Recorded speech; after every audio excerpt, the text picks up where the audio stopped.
Ireland, I get called many things, but my right name is rarely one of them. So it's lovely to be here. Well done to all of you for making it up the hill. My God, that was exciting, wasn't it? I ran all the way from Europe House at the other end, picked up some of our panelists on the way, which is why we're all here. But I can't wait to get stuck into the panel. So I'm going to invite the panel up on stage. We've had a quick chat beforehand. We didn't entirely agree, so it might be exciting. But it also hopefully will be informative as this particular part of the industry develops. The heading is Property Tokenization, the Future of Real Estate Investing. On the panel, please welcome Lidia Bolla, Robin Matzke, Tom Russel, and Stephan Rind. Please come to the stage. Give them a big round of applause. Mind the step, you actually have to leap. I'm not sure if we're insured for such a step. Thank you.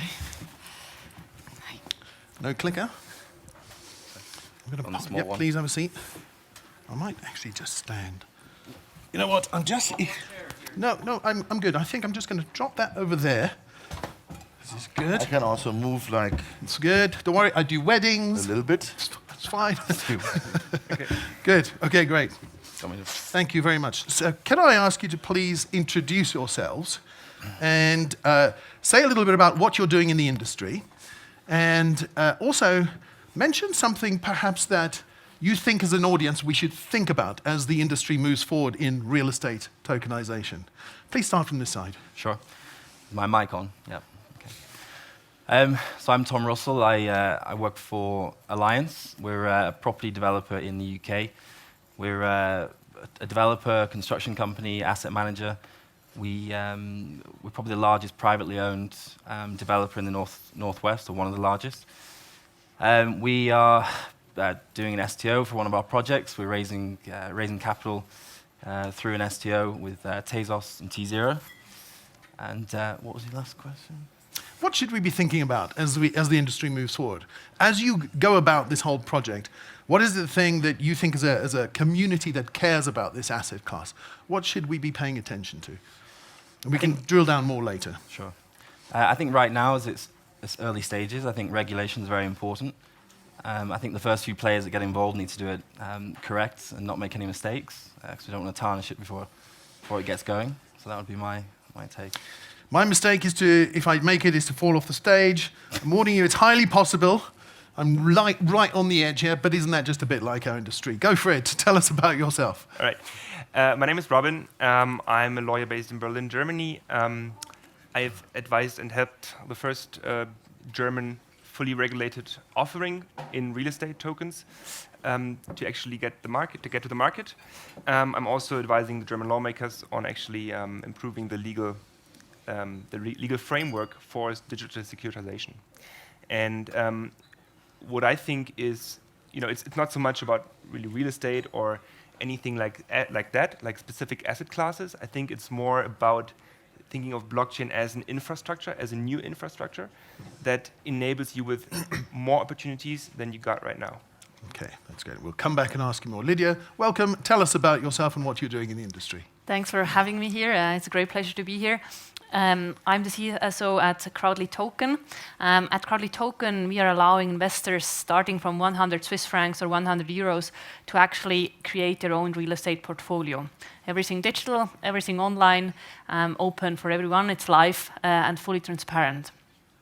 For me, the most important part is we have this beautiful technology, blockchain, and we can do a lot of things. Are we using it to actually rebuild what we already have? Are we rebuilding old funds just in new channels?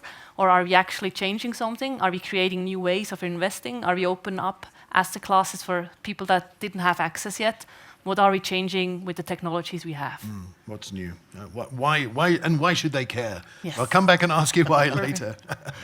Good. Stephan, welcome back. I see you quite a bit the last few days. You've done something useful recently in the industry, just saying. But please introduce yourself and then tell us a little bit about what you're doing at the moment. Yes, pleasure to be here. Stephan Rind, BRICKMARK AG, founder and CEO. We started the company about 18 months ago, and we were very proud and pleased last week to complete the first 100 million plus transaction tokenization of a property on Bahnhofstraße in Zurich with a large institutional investor, RFR Holdings.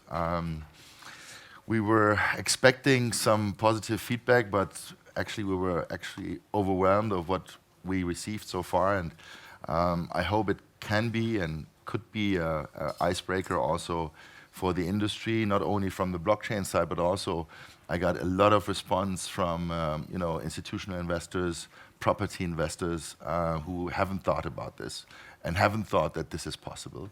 And we gave a real case, a real showcase last week, so I'm very pleased about it. So my biggest thing or my prediction is in 10 years' time, I think that 50% or more of all capital markets issuings in the real estate sector will be based on digital securities. Wow. Because it's faster, it's cheaper, and it gives so much benefits to the traditional capital forms which are out there. So I really think there's a big wave coming in the sector which will change also the capital markets as they are. As we're on you, I'm going to ask you some more questions about that because it's something that's actually happened. I mean, we're not quite yet at the point I can walk down Paradsplatz with my phone, snap a barcode that's on the wall and own a piece of your building yet, are we? But how far off is that? Well, we're in preparation right now for a regulated STO, pretty much in line with what we have seen in the presentation just before. So we're shooting for a regulated prospectus, security prospectus in Switzerland and in the European zone to give retail investors also the opportunity to participate in the building which we just bought, Bahnhofstrasse. It's Bahnhofstrasse. Yeah. Bahnhofstrasse 52. It's a Swatch flagship store. So if you come by, touch the building. It's real, not digital. And more properties to come. So this is just a starting point of a portfolio which we plan to grow over €1 billion in assets over the next 12 to 18 months. And this property and all future properties will be securitized in a bond, which then will be tokenized as the BRICKMARK token. So the idea is that for €1 per token, everyone can have a piece of Bahnhofstrasse 52. That's the idea. And your other assets as they come online. And the other assets. Which is great. I mean, there's a lot more to ask you about, but we'll leave that for the moment. But Lidia, coming back to you, I mean, what you spoke about was something that really empowers anyone, literally anyone, to have access to asset classes that they don't currently have access to, right? Is that the goal? I mean, what is the goal? I mean, who is the target customer for your product and your service? We currently have 2 channels we are distributing Crowdlitoken to. On one side, those are traditional institutional investors. However, with those, it's much rather a testing out. They know about the new technology, they will test it out, want to have tested it out. But for them, it's also very easy to purchase directly real estate. So there's the question, why should they purchase via a token? So for us, the much more interesting channel is really the retail channel. And there we are changing something to a state that hasn't been here before. And here, currently we are focusing on the German-speaking countries. We are approved throughout Europe, but are focusing now on Germany, Austria and Switzerland. And there we see a huge demand for the product on a retail and marketing basis, meaning that we can make ads on Facebook, Instagram, and so on, and people see, okay, they could be part of owning real estate, and they want to try it out. But there it's very important to have very low minimum investment amounts. So that's why it's very important for us, starting with 100 Swiss francs, you can test it out. Is it really? Do I really get something back, or what do I get? And a lot of investors can try it out. Okay, and it's fully regulated as a product. Exactly, it's fully approved. It's a FMA bond, meaning that's approved in Liechtenstein, but through their access to the European Economic Area, we can actually distribute throughout Europe. And do FINMA know what you're doing? FINMA knows what we are doing, yes. Always a bonus? We actually, once we got the FMA approval, we went to FINMA afterwards and said, so we now have this approval by Liechtenstein, what can we do in Switzerland? And FINMA, after, we expected them to tell us after a couple of months, yes, it's okay to do it for qualified investors in Switzerland. But they actually said after 1 week, it's okay what we are doing in Liechtenstein to do that in Switzerland for qualified as well as retail investors. That's terrific. There really does seem to be a couple of center of excellences emerging for this type of technology. But I'll come back and ask how much of your time is spent educating the regulator. Actually, maybe that's not a bad question to ask you, Robin. Tell us about your whole process, because it wasn't always such an easy thing to do. And be candid, say where you tried and then what you did. Yeah, so I actually talk about that later after this panel in a little 10-minute case study. So I don't want to take too much. Just a quick, but between us. We've tried 2 jurisdictions. First one being Liechtenstein, second one being Germany, and at the end of the day went for Germany. And yeah, it took quite a while. It took some effort in education. There are a lot of misconceptions out there. Especially with people who don't deal with it every day, but especially lawmakers, politicians who get different inputs from all sides and lots of unfiltered and unexplained input. So we first had to, for example, explain that a token is not 100% autonomous by nature, or doesn't have to be, it took months.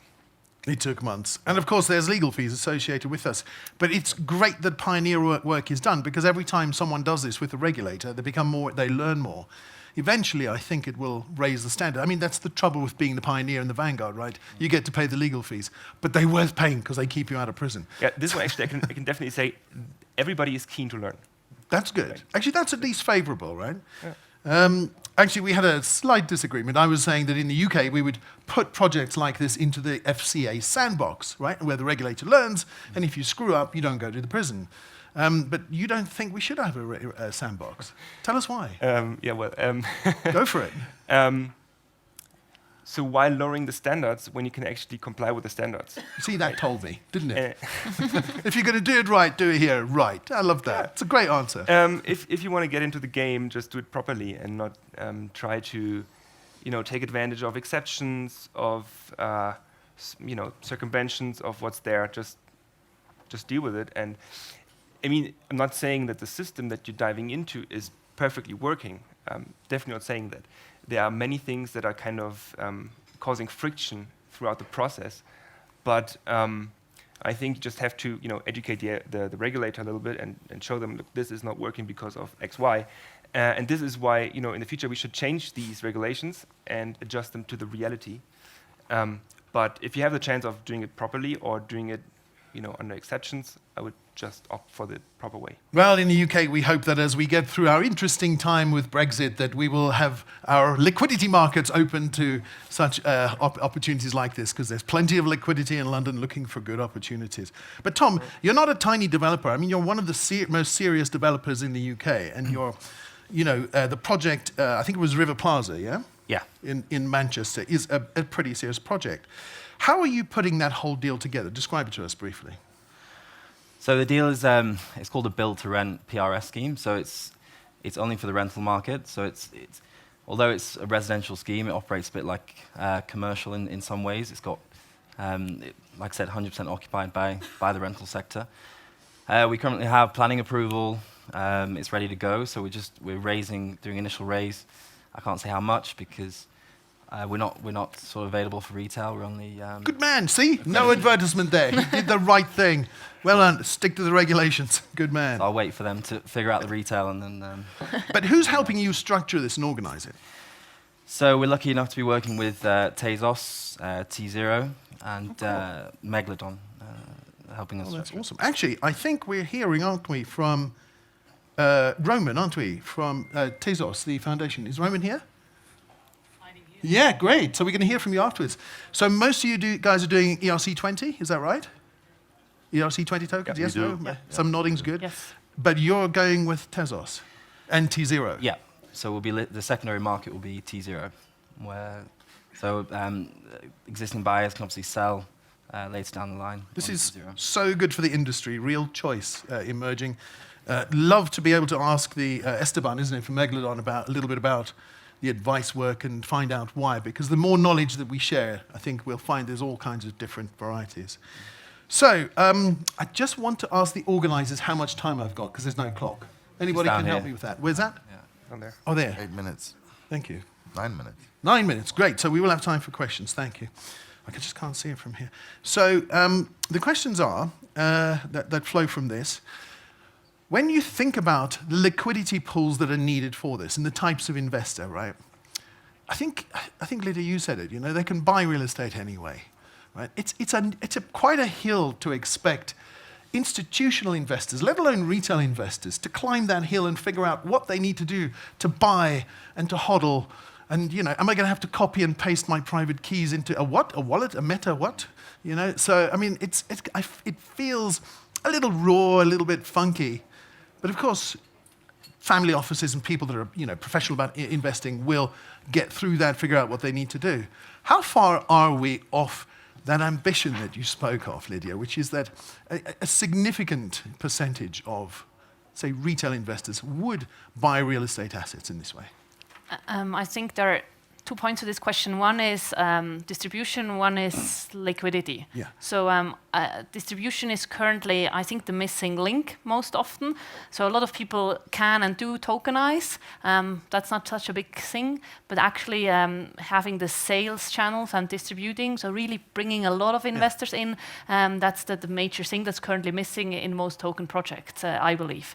So on one side, you have distribution, which is still a big challenge. But you're saying it right. The next challenge that's coming is then on the secondary market to have actually liquidity to sell and purchase again on the secondary market.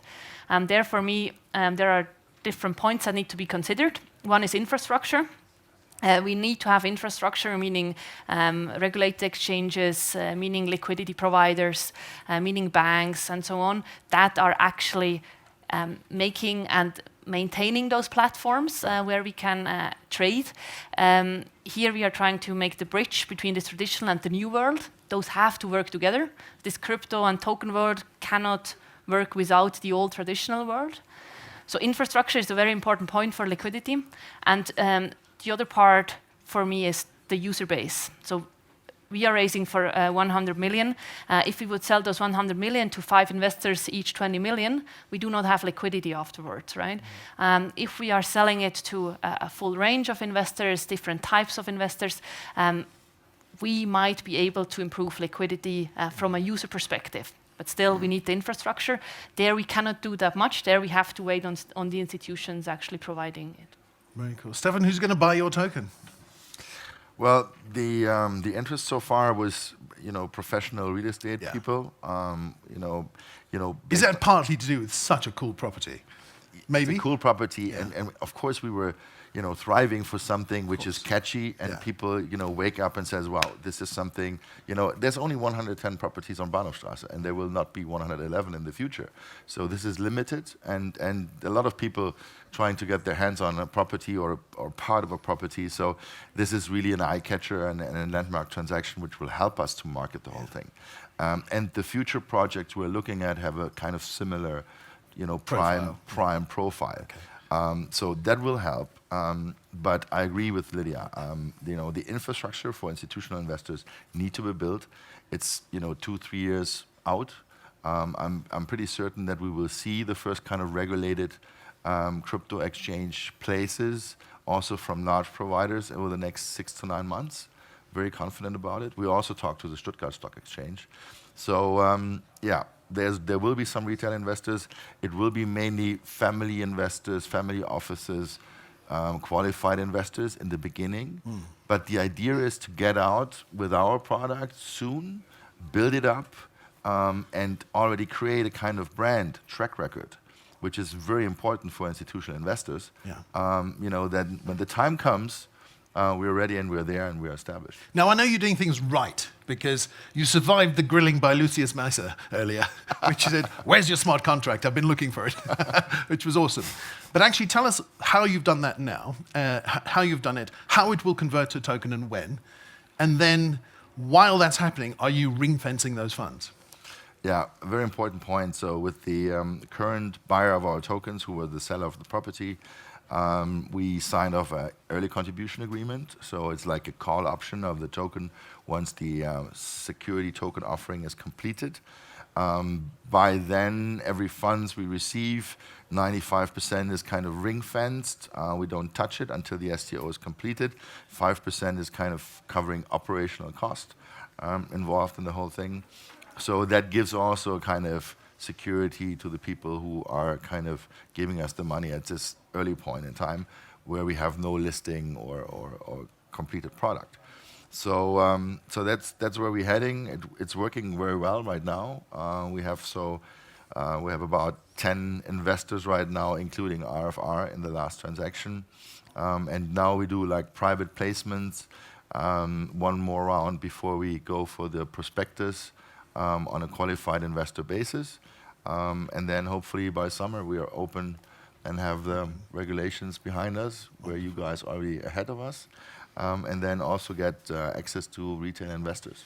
Well, as you all move forward, and as anyone in the industry looking at this moves forward, I think that the message coming loud and clear here is don't take shortcuts. And as Robin says, if you can do it right, why do it half right? Right? So I think I'm going to remember that one. It's a good one. We've got 2 minutes and 51 seconds for an amazing panel. Right here in the front, followed by second one behind you. Please shout your name out and the question. Michael Long, hi, from New York in China. Welcome. Hi. I hear a lot about Tezos. Is Tezos sort of the main token for STOs? It's a very good question. I think the panel you'll probably have a better answer of that when the CFO for the Tezos Foundation comes up and speaks straight after this. Perfect. How amazing that we have more than just the ERC20 to think about, right, and Ethereum. So I can't wait to hear more about that. I think that's terrific news, and that Tom and his companies. But anybody have a quick answer to that in addition to just wait and see, let's hear more? Is that good for now? On to the next question. Could be, why not? Could be, I like it. I think there are different standards, and that's good as it is, and they will develop further, and we'll see how the future develops. Definitely going to change. 30 seconds, can you give me the value prop of Tezos over the other coins? I can't because we are not working on Tezos, but I assume the next speaker can. We are giving you the right to ask that first question too, Tezos. Behind you, please, your name and the question. Thank you. Microphone with you. Thank you. Hello, my name's Brett Farnworth. I'm from Bank Frick. I had a question specifically for Tom. It's pertaining to, I wanted to know specifically what it was that attracted the company towards doing an STO. Because presumably, if you could have gone through traditional methods and raised the capital on the balance sheet, it would have been giving you better margins. So just sort of, there must be a few little points which attracted you to the STO. I'd like to know what those are. Sure. I mean, look, real estate's the largest asset class in the world, and I think it's still very much underserved. There is a housing crisis in the UK. Of course, we do have a lot of access to pension funds, all sorts of funds that we work with on a regular basis, but I think it's just another avenue for us to explore. I think a lot of the investors we've spoken with, the accredited investors, like the fact that there's a liquid market on the other side, so they can take a portion of the investment, and there's an exit route that's a bit clearer than traditional exit routes, which can be quite, especially in a downturn, it can be quite difficult to exit your placement. So we've just had a really good response from institutional funds that we've been speaking with that are keen to take part in it. So that's it's another avenue for us to raise money. So what I would say though is, well done in getting your board to let you do this. And that's one of the biggest hurdles, right? Yeah, very much so. I mean, there's a lot of persuasion. It helps. My father's a chairman, so we've been doing it. Yeah. We've been doing it for 30 years. The pressure's on. Don't screw it up. Believe me, that's more pressure than having a board. So but it's not easy, and we are one of the first to do it. But that's why I think we've gone down the accredited investor route with a view to something more challenging down the line and doing it, offering this to retail investors. Unfortunately, we don't have any more time, and I'm going to be accurate because even though we're a bit late, I'm going to try and be accurate. But what I would say, what an amazing, wise audience. People like Bank Frick have been supporting this industry for a very long time, others entering as well now, but it's great to see that. Thank you for your questions, and thank you. Please put your hands together and thank my wonderful panel for giving us the information they did. Thank you very much.